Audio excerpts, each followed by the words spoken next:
Hey guys, back with another video. Firstly, I want to apologize for not uploading in what is really just a week, slightly over a week. Just was finishing up on like personal things that were going on in my life and like also other health stuff, you know. But now we're A-okay, we can resume back and I'll promise to make more videos. That being said, I noticed that for many people, getting started on improving themselves is the main thing they do not know. And that's because when they go on YouTube, they watch, oh, if you want to start self-improvement, you have to go to the gym, you have to do this, you have to do that, you have to do this. And you know, you're giving a person a lot of things to do from the get-go. And really what happens is that you will cause that person to experience a lot of stress and a lot of strain in workload in the beginning, and they're more likely just to give up. That being said, I believe that this process of beginning to self-improve is something that works. It's worked for me a lot of the times when I begin self-improving, like right now. And to begin self-improving, and this is how I'm doing it as well. And this is something that if you begin doing, trust me, your life will feel more fulfilling. You'll be more productive in your days. And it is this one thing first. Okay, this first thing you need to make sure that you're doing this. If you have it, great, you can move on to like other stuff. But this is something, if you don't have, your productivity will always be limited to like a small margin. And it is simply just sleep, about sleep. Now, every human, right, should get 8 hours, around 79 hours of sleep is recommended amount of sleep. But for most people, 8 hours will definitely do the trick, okay? If you're younger, 8 to 9 is better. Older, like 20 plus maybe, 7 to 8, much more ideal. And you want to ensure that you are having that 8 hours of sleep. If you do not have those 8 hours of sleep, trust me, hormones are not the same. Your productivity is not the same because you're so groggy, you're so tired. You're not at the peak performance, the peak awareness you need to be at. And it can further down lead to a lot of other problems. In fact, without much sleep, you can easily develop a lot of mental health problems as well as a lot of physical health problems. You're more likely to be obese if you lack that much sleep. And that's something that I used to not have a lot of. And you know, now I'm working on actually increasing my amount of hours sleeping and whatnot. Another thing you need to ensure is that you're waking up early. Now, here's a fun fact for you. For the majority of my life, I've been a night owl, meaning I love to stay later at night. So if it was just left to my own devices, I'd probably stay awake until 3-4 a.m. and that, in our life and how society is run, that's really bad. Okay, likewise, whilst you've got night owls, you've also got what I think are called early birds, right, who sleep earlier but then also wake up earlier.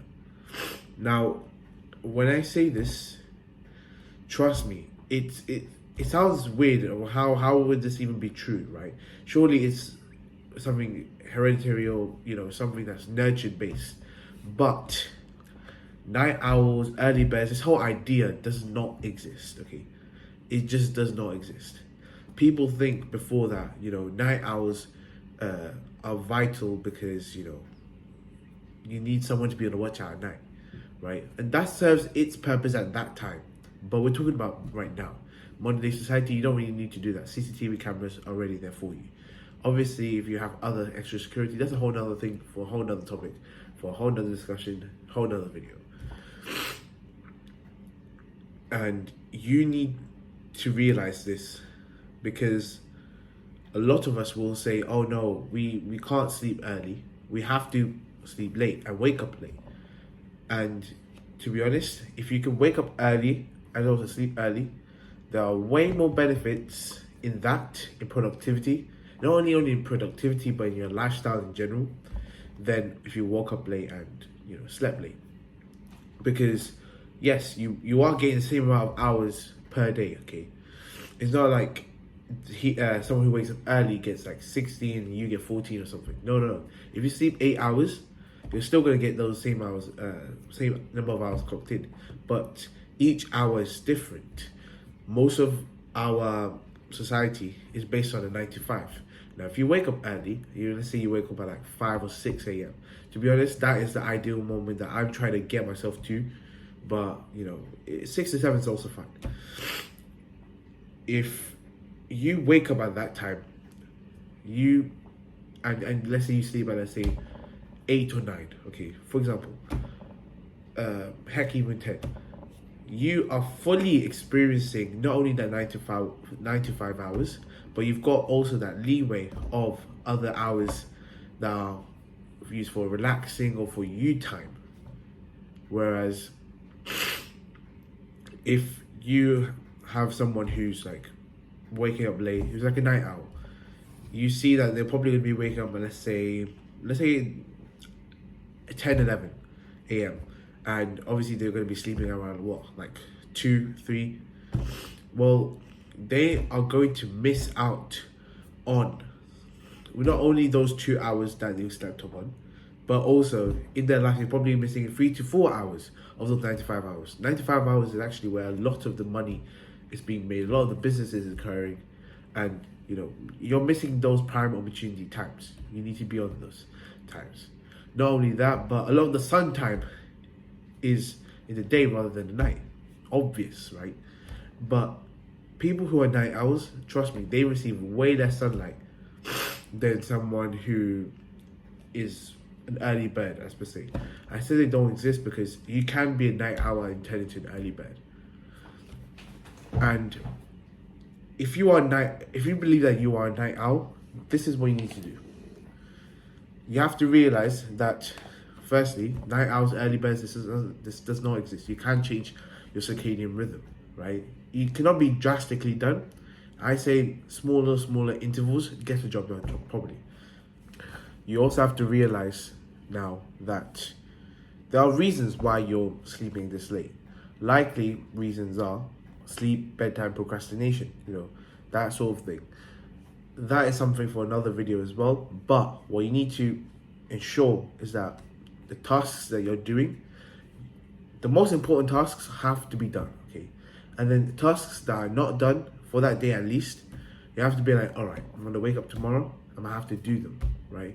But then you have to say you have to do them tomorrow. If they can be done tomorrow, let them be done tomorrow, okay? For short-term system, not for a long-term system. And trust me, smaller intervals are going to work. There's an app that I'm going to put on the link in the description below. It's called Sleep Cycle. That really helps you to set the times that you need to wake up at. But also, if you want to begin playing back your circadian rhythm to meet what is an early bird sort of style, I think the best way to do it is using that app, in my opinion. It works a lot for me, and so I would advise you guys to have it as well. Another thing to say as well is that a lot of us will not have the me time that we want. I know for example, I don't. And by sleeping late, a lot of us experience our me time then. And we need to have me times. In my opinion, we really need to have me times. We think we don't necessarily need to. Trust me, we do. And we have to realize that by sleeping late, having your me times, compared to waking up and having your me time then, you're more satisfied having it earlier than after, because your mind's still going to be like, you need to have some me time in the process. You don't feel it. Trust me, you don't feel it. But at the end of the day, you're still procrastinating. You're still, on your phone, on your TikTok for the whole time, late at night, watching videos until like 1 or 2 a.m. That being said, I'll leave it at that. Thank you guys for watching, and hope to talk to you soon. Bye.